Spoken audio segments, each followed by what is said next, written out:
गर्जना करायला काहीच पण खेळायचे लागते, म्हणून त्या ठिकाणचे खेळावर मानवाची सजावट दिसते. म्हणून त्या ठिकाणचे खेळावर मानवाची सजावट दिसते.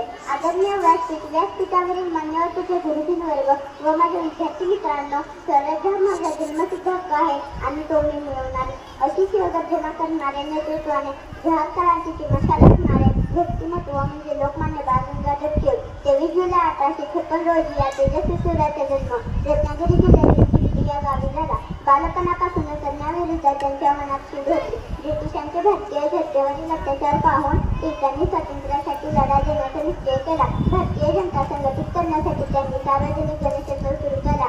या उत्सवाच्या निमित्ताने भारतीय समाजाला जागृत करण्याचे कार्य टिळकांनी केले. भारताच्या स्वातंत्र्याच्या वाटचालीत महत्त्वाची भूमिका टिळकांनी बजावली. टिळकांनी स्वातंत्र्यासाठी शेवटच्या सगळेपर्यंत लढा दिला.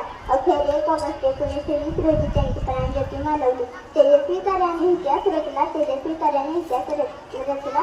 जगण्याचा मार्ग खरा तुम्ही दाखवला, जगण्याचा मार्ग खरा तुम्ही दाखवला. सुटल्या पार कष्ट तरी धीर ना सोडला, सुटल्या पार कष्ट तरी धीर ना सोडला. पुत्र असा लाभला भारताच्या मातीला, पुत्र असा लाभला भारताच्या मातीला. वंदन ठेवा रामचे टिळकांच्या पायाला, वंदन ठेवा रामचे टिळकांच्या